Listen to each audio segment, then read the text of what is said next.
Yeah. So, cool. Y'all ready? You ready to do this? Yeah. I hate wearing a hat for anything video because of lighting, but I haven't cut my hair in like a week. Dude, I'm going today as soon as we finish to get a haircut. I did mine yesterday morning. I would have to answer the question, why is your beard red and your hair black? And so I just wear a hat. Nice. I always get that. Oh, my kids would ask me, do you dye your beard? Because I have red and gray and black and like blonde. It's just crazy. Yeah, that was a frequent question. I was like, guys, you've seen how I dress, so you know that I don't do any of that. Like, I don't care how I look typically. So wait, Tom, what's on your hat? The El Paso Chihuahuas. Okay. My little sister got me this hat a couple weeks ago. The fun part about my job is that I can wear a hat every day. I've collected minor league baseball hats for several years, and that's awesome. So yeah, I explained to somebody this weekend that wearing a minor league hat is different because it is a conversation starter, but it's not a conversation like starter that I don't want to have. Like if I wear a Braves hat, someone goes, "Hey, did you see the game yesterday?" Highly likely I didn't. No one's gonna say, "Hey, did you see the Trash Pandas play last Saturday?" Who's the baseball team, the minor league team that does the dancing? That's Savannah Bananas. Oh man, you need to go back and listen to his podcast about Josh, his former student who interned with the Bananas. Oh, no way. Yeah. He's working there now. It's weird. So I had him as a high school student, as a senior. Now I have him at UGA as a senior. And he's in our news source class, and he and I actually had a good conversation last night about, how his role right now with them is working on stats, and obviously the game is completely different because they play by different rules. So it's very different for him to keep stats, and he's got this crazy spreadsheet, man. It's like 700 columns long, and he just plugs it in. But he went down for opening weekend a couple weekends ago, and he's traveling again this week and just following the team and doing that stuff. But he started last summer kind of as a production intern, that kind of stuff. Got in trouble with ESPN. They broadcast a couple of their games on ESPN Plus, and he was the sideline reporter. And he got real comfortable. Let's just say that with a player. Like they were both lying down, and it was a little like I was watching it going, I could kind of see, where that would be a little troublesome for the Disney company there. Yeah. Oh. Nice. So, what's been going on with you guys? You guys just came back from break a couple days back. We did. Yeah. What'd you do, Josh?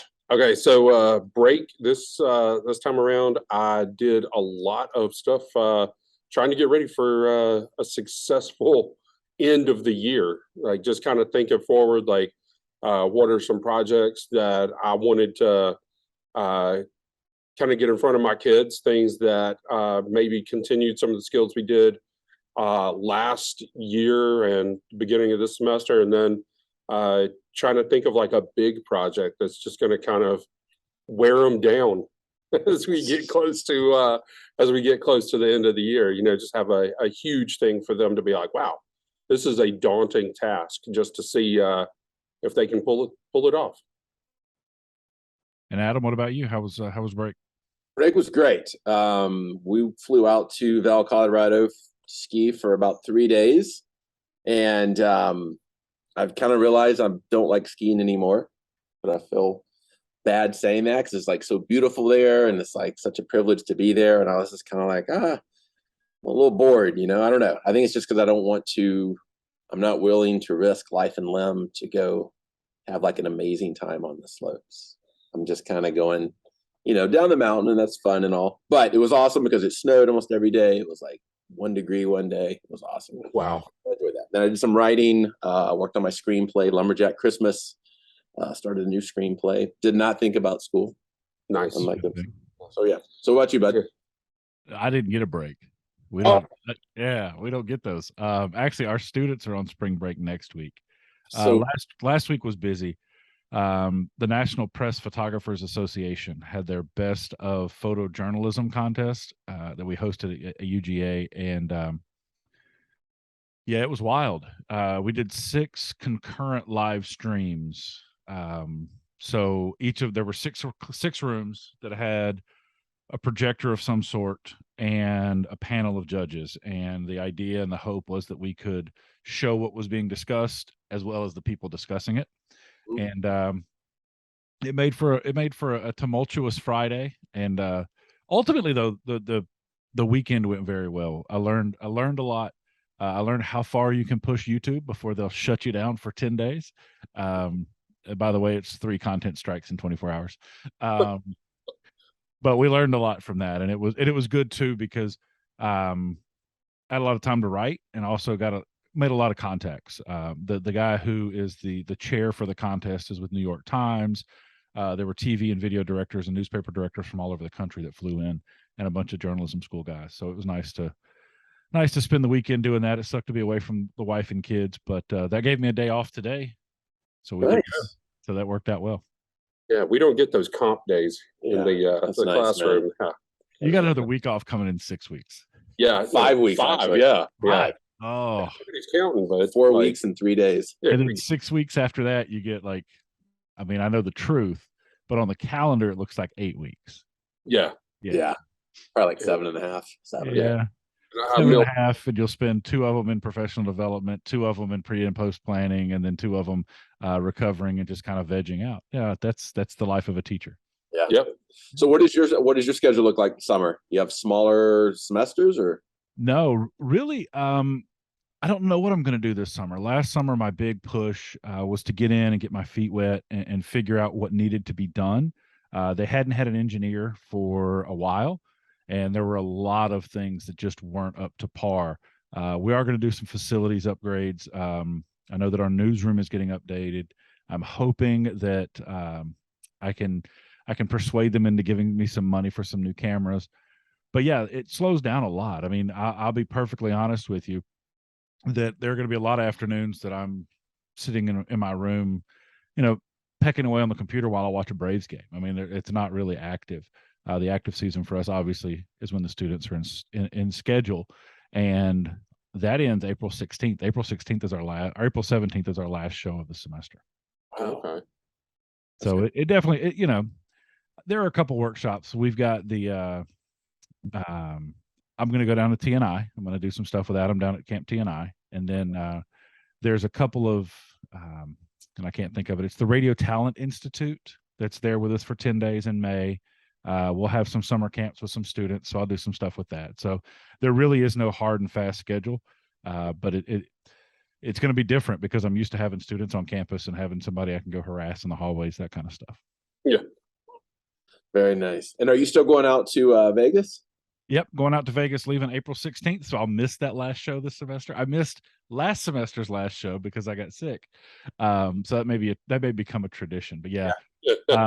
Gonna leave out that Sunday morning, come back later that week. Gonna spend 3-4 days out there, and hopefully I can cover everything I want to. I'm already starting to kind of try to make some appointments and get the big players that I want to see for sure. But yeah, I mean it's such a massive thing that 4 days isn't enough. Yeah. It's all I could work into the schedule. It's funny.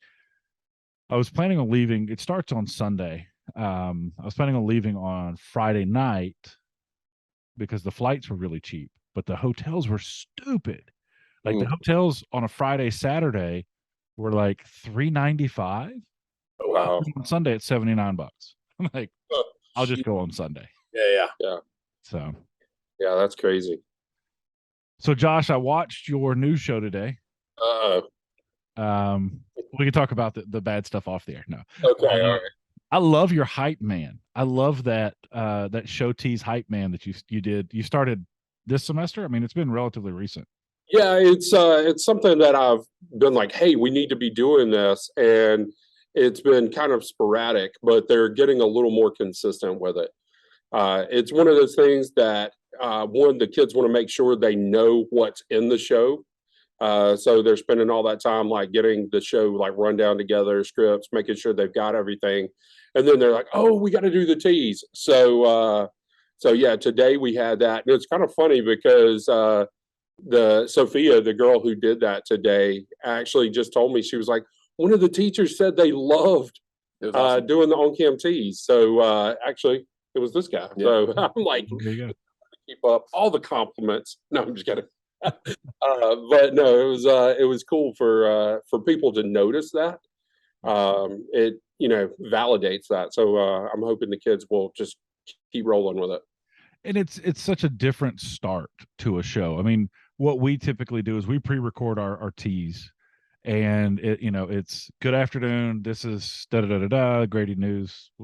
Here's what and then it starts into three little VO pops, and then a starts right now kind of deal. And when I saw it originally several weeks ago, I guess it was, I was like, that's a really good idea that you could really only do in a high school, or not a serious situation, because it wasn't the young lady you had this morning, it was another one, and she was in your face, and it was great because you had the backdrop of the kids working on the TriCaster. So Yeah.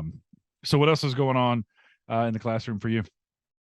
So today it was just absolutely insane. So I get here first block. Well, obviously we're producing our show, and then at the end of first block, we have fifth graders start streaming in, and so we did what they call Future Fest here today.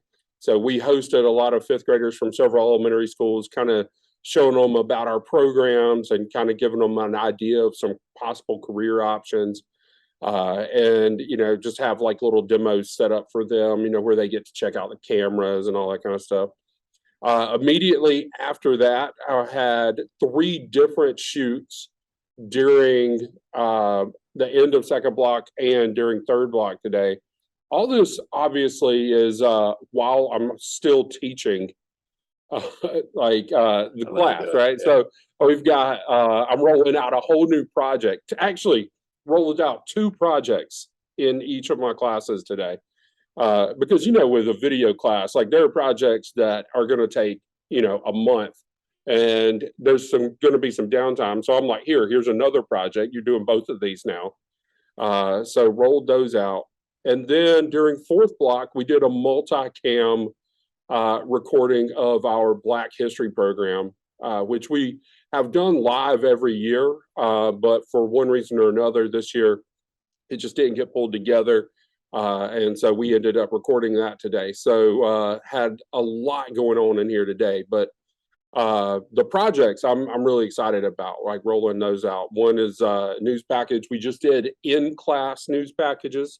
So they had to do something here on campus. And then the one that I rolled out that's long-term, they're going to be doing a package in the community. And that's always fun when I'm like, guys, I don't give you homework very often. This is like one of the 2 things that you have to do outside of school. So that was fun. And then a short film project that I stole from somebody years ago called Facing the Monster. Gotcha. And in your show today, there was a news package, or a package about the coffee shop.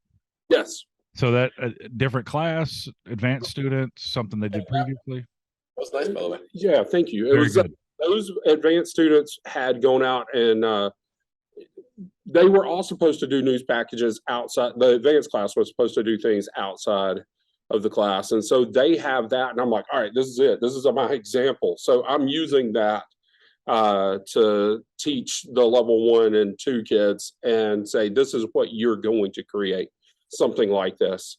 And so just kind of talking through all the ups and downs of the package. I thought there were a lot of good things. There were things about it, like she used the word ambivalent. I'm like, all right, hey, does anybody know what ambivalent means? Not a single hand goes up. I'm like, don't use words that people have to think about. So it's just fun to be able to, teach from the good things and from the bad things, and kind of set them up for hopefully success on their future projects.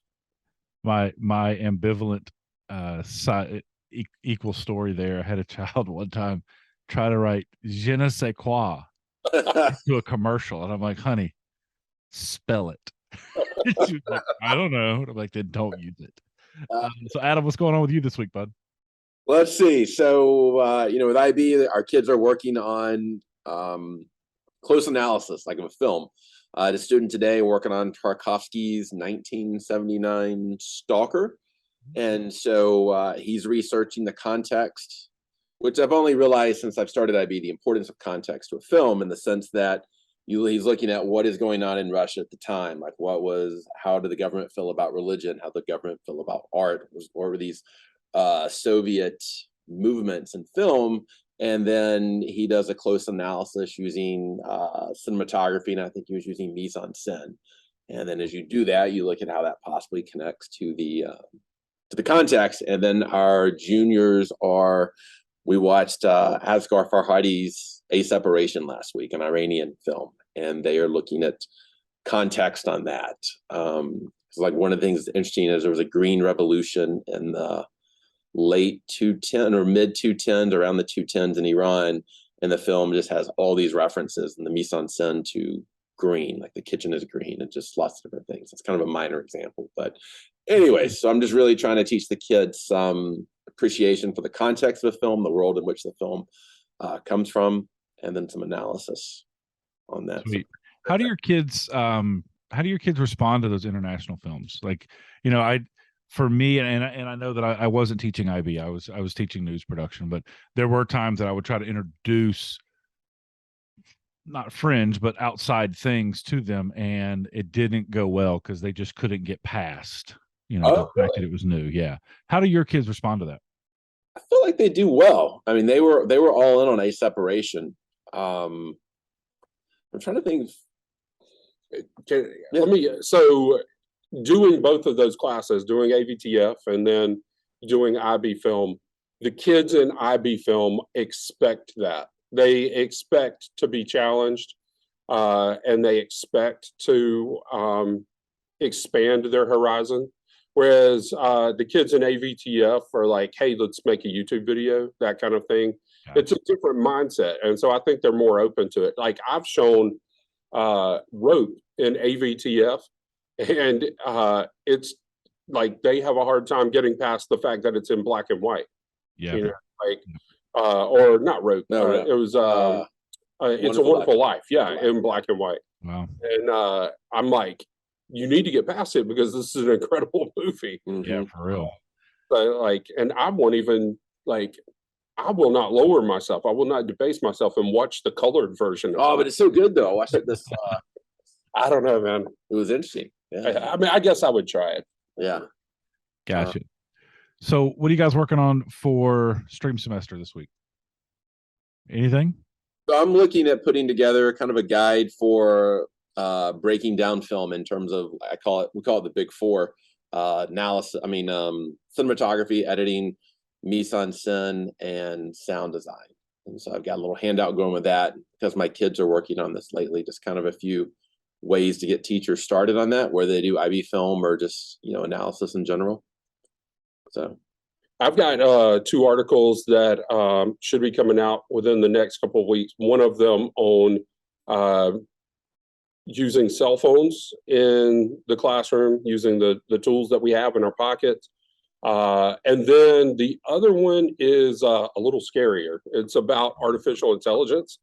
I mean, that's everywhere right now, and I felt like it was something that I needed to go ahead and jump on. Yeah, and so I look at how we can use it in production in our classrooms, and I mean, there's some crazy tools out there for free tools out there now. That's what's like blowing my mind. Yeah, you and I talked on the phone late last week about the Adobe podcast stuff, and I went to get on the waiting list for the beta, but I also did play with Mic Check. Have you played with the Mic Check piece? So I didn't use Mic Check yet, but I've used Enhance several times, and it was crazy. I was standing in my classroom today, kids having conversations all over. I've got a fan going. There's so many things happening around me. I took it put it into enhance, and it sounds like I should be on the radio. Wow. So I played with mic check because I'm the technology nerd, I guess. And it was so cool because because I've got a soundboard here and I was just playing before we got started. And I was like, what happens if I just crank the gain? And it pegs it. And it's like too loud, too much. And then, I was playing with, how far or how close I am to the microphone. It picked all that stuff up. So that's going to be, as they start to build that platform out, that's going to be a lot of fun. I'm really looking forward to it because it looks like is it going to auto create the transcript? That's my understanding is that, for when I shoot and do stuff like that, I run it through otter.ai. But I think it's going to do that stuff automatically. It already has kind of started inside Premiere and Audition with the captions tab stuff. It's not 100% correct, but it honestly never will be because of dialects or what have you. But it's pretty good. I mean, it gets 85%, I would say, probably correct.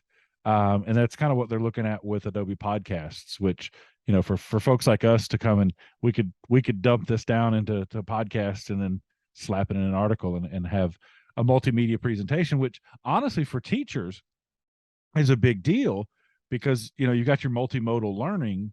So Yeah. if you have a kid who's not a listen, but they're a read write, well, you now have a full transcript of a conversation. And I think that, long term, if used right in the classroom, could make some really big changes in kind of that special needs, that 504, all of those areas where you're trying to hit all the learning styles of the different kids. Yeah. No, it's crazy. Some of the stuff that's like going to be coming down the pipeline. And Chat GPT is the big one. That's getting a ton of talk at the college. They're the professors are literally trying to grind through and see its capabilities. And I think that as they continue to build that, like right now, if you ask who the national champion or about the national championship game, they're going to say Alabama won. So that kind of tells you where that is. And a lot of the detail stuff for like sports and journalism aren't going to be right. But on the creative side, some of the stuff I've seen has been pretty wild. I saw somebody testing it, submitted, write me a screenplay about a guy named Steve and a girl named Sue falling in love. And it did a pretty good job. I mean, considering that took 35 seconds to create.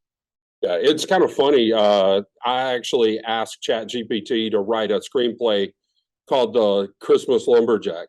I'm just kidding.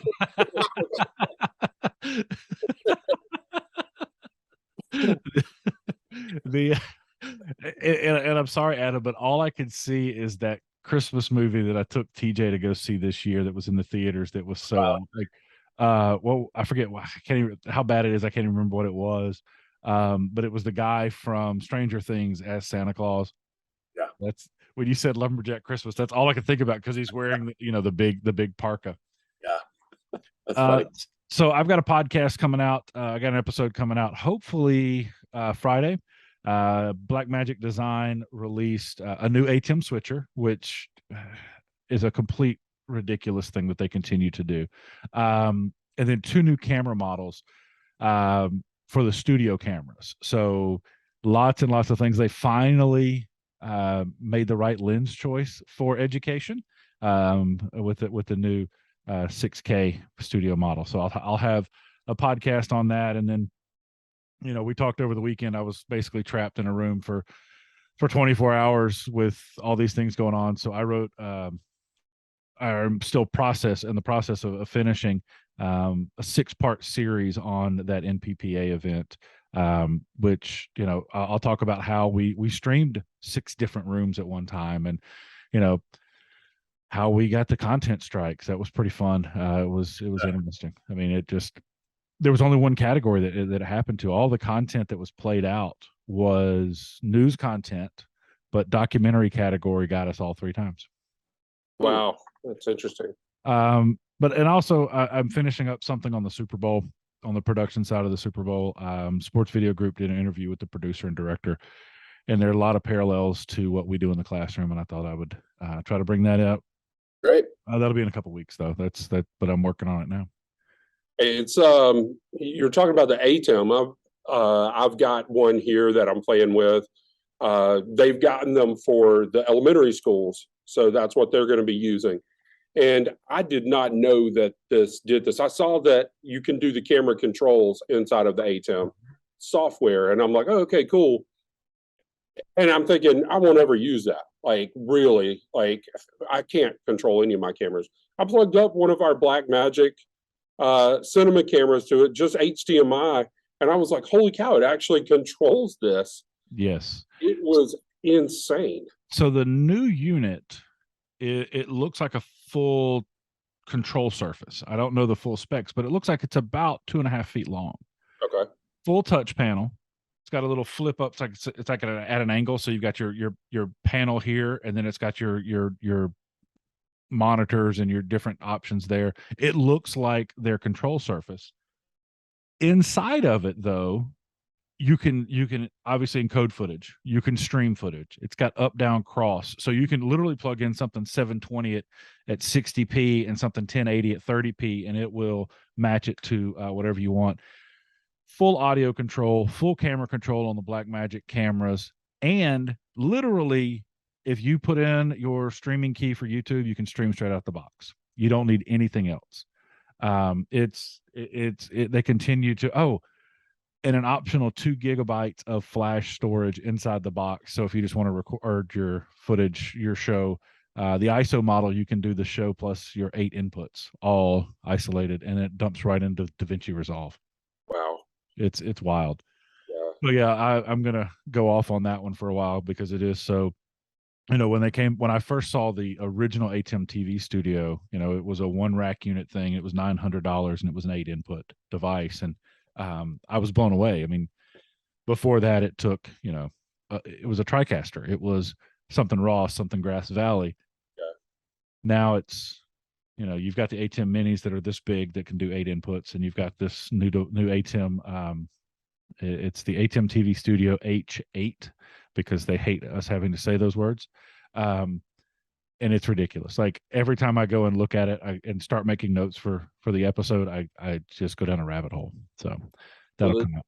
The next time you're talking to the engineers at Blackmagic, ask them why they haven't got NDI in there yet. It's counterintuitive for them. They're not, and this is totally me guessing. That's not who they're targeting. Yeah. I had a conversation with a guy on Facebook about this. They're targeting education, house of worship, most, and gaming, and that's why their stuff continues to be super simple. They're not going to come out with 6.8 ME switchers or things like that. They're going to try to get you a good image, and now you can do it over Ethernet, so you can connect a Cat5 cable and hardline it in. They're going to try to get you a good image and a good way to switch it and a good way to add some graphics and get it out in a way that's not going to require a college degree. I mean, you and I know this about TriCaster. We could sit there for 6 months and tinker away and still not touch every corner of that box. Right. Whereas with the ATEM, give yourself about 6 weeks and you're going to be pretty much an expert. Yeah. And their stuff, another great example of that is if you buy the original ATEM TV studio that I talked about, or you buy their Constellation, which is their 8K box, the software from the 8K to the now $400 box, or even the $295 ATEM minis, it's the same. Yeah. Like, it's exactly the same. There's no guessing. There's no questions. It's just a matter of what options work or not. Right. So what else you guys got going on? Anything fun? Anything good? Man. Just I don't know. Again, it's 5 weeks until spring break. So it's crazy to think how fast this year is going. And every year seems to get faster, but for some reason this year is just it's just flying by in a whole different way. So well, when do you get your next update on State Teacher of the Year? That'll be next Monday. Monday? They reveal the top 10 in state. Pretty sure Dempsey's going to be on there. Yeah, for those that don't know, Josh Dempsey is in the top whatever, not the 10 yet. Maybe he should be for this Georgia Teacher of the Year.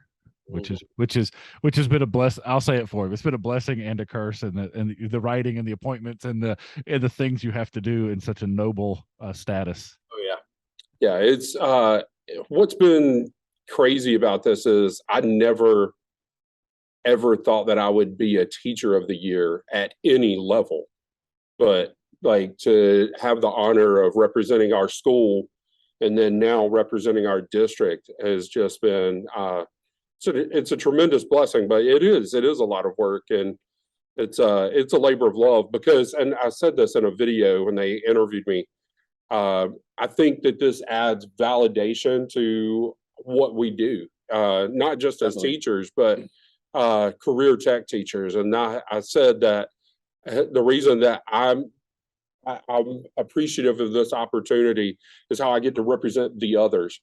Because I don't know if you've ever been in a situation where you have to fill out a form for where you fall in. We don't fall into math or English, or there's literally a place that says other. So that's what I'm wanting to do, is to represent the others.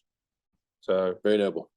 Yeah, no, that is true. And honestly, you know, in a program like yours, and there's thousands of them around the country, that a thriving, and this is totally egotistical, a thriving video production program changes the culture of a school. It does. And I'll say it, you know, I will die on that cross, because it's true. I mean, you see it time and time again. Your really high performing schools have a video production program that is active and engaged in the school and in the community. Yeah. It is definitely a labor of love. Like I enjoy it. I got into it because of my high school teacher, and I'm hoping just to kind of share that passion. Yeah, and you know, and you know this, and anybody who's been teaching for more than 4 years, and I say that because you've got high school kids graduating in that, the impact that we make, it's a seed that's planted that takes a long time to grow. Yeah. You know, the conversation that I had last night with Josh was Josh Talevsky, my former student, current student, who he goes, man, I cannot thank you enough for those tight deadlines we had in high school. It saved my butt today. And I was like, well, good. I'm glad somebody appreciates it, because there was a lot of kicking and screaming going into those things. So, well, all right, guys. Well, if y'all don't have anything else, I'm gonna go actually watch baseball on TV. It's that time of year. Is it really? Yeah, the Mets and Astros were playing just a little bit ago. Like a preseason or real? Yeah, it's spring training. Spring training. And I get to hear. I just want to hear the narrative about how much the pitch clock sucks. And oh yeah, tell me about that. I've heard about it, but so you have a certain amount of time that everyone has to be in play. The only two that I know for sure off the top of my head are three, I guess. The pitcher has to pitch before the clock gets to 0. The catcher has to be in the catcher's box with 9 seconds left on the clock. The batter has to be with 8. Or it's a ball or a strike, depending on, you know, who the offending party is.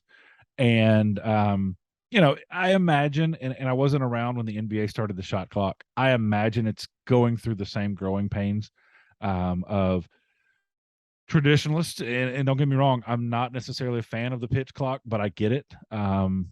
I don't think it's going to solve baseball's problems, but it definitely it's dominating the conversation right now, which is unfortunate, because that's not what spring training should be. It should be these kids that are fighting their way up. But I'll save that rant for later. You know what saved baseball's problem, or solved baseball's problems? What Steroids. Steroids. Yes. The Bash Brothers. I'm like, can you think of a more exciting time to collect baseball cards? Yeah. I grew up as a massive baseball fan, and I still am. But when they went on strike in 95, yep, totally, I was like, I'm done. Yeah. Came back, Sosa, McGuire, Bonds. That brought me back. And I, you know, baseball, ultimately, culture is the reason for baseball's demise, or not demise, but downturn. And it has nothing to do with the game. It's just that here comes a rant. When we lose, we can't lose anymore as a culture. When we lose, we've been slighted. We've been cheated. And baseball is a game of failure. Yeah. If you fail 7 out of 10 times at the plate, you're in the Hall of Fame. That's it. Yeah. And our society doesn't do that anymore. So, Yeah. all right, well, that's baseball talk with Tom. We need to start another podcast. Baseball. Just Tom, yeah, Tom Rand. I think it's called Teaching to the Test Pattern. Oh, non-roundtable version. I was going to say the last, I told you about this, the last maybe 6 weeks or so, I somehow started collecting VHS films again. This is totally off topic. Wow. But VHS tapes from like old school, like mostly from the 90s, kind of classical ones, like The Graduate or, 2001. And I have like 150 or so at this point of like quality VHS. Wow. My wife is like, you got to do something with them because I have them sitting on this like bathroom counter. So anyways, this weekend I put together like this frame. I do like 5 movies across 3 rows, and I'm kind of creating like art things on them with just cool. Like I have like action and then sequels or whatever. Anyways, I don't know what made me think of that, but I'm constantly visiting Goodwills trying to find quality movies for $1. And yeah. Anyways, I should do that with my CD collection. Part of my career was the demise of a lot of radio stations during the end of the CD era. So I literally have 10,000, 20,000 CDs. Like I have ridiculous number of CDs. Maybe I should figure out a way to be creative with those. You just kind of were like, here, take these, we're done. Well, I mean, when I got in right as digitizing really became a thing, and they literally had walls of CDs, and record companies were still sending CDs. This was obviously, it was between Napster and Spotify. But yeah, I mean, there were times where I would bring home just a massive box of CDs, and like going back to baseball, there's an old Mark Chestnut song where he mentions like in the song, he's like, I want to watch the Braves win or whatever. Yeah. I have it for every team. Like it's one disc and it's all 30 some odd teams. Some of them are no longer, like the Montreal Expos are in there. Like I want to watch the Expos win. It's like, we all do now. So it's stupid things like that I kept on to. Well, there's a film that came out last year. It's foreign. It's Norwegian or Swedish. It's called The Worst Person in the World. And then there's this guy, and he's mourning the fact, he goes, there's no more physical media anymore. He goes, I used to have like books and CDs and movies on my shelf, and like now it's just everything is digitized and on the computer. And like he's like, I hate that. And I was like, I do too, actually. Like I like seeing the VHS movies right there. Yeah. I did judge somebody the other day at the Redbox. I was like, Redbox, really? You're really Redboxing a movie? Like it's on one of the pluses. Well, all right, boys. Well, I appreciate it. We'll do this again next week, and thank you guys for your time, and we'll thank you for putting out good content for our teachers, and Josh, I look forward to the hype man tomorrow morning. Hey, yeah, hopefully we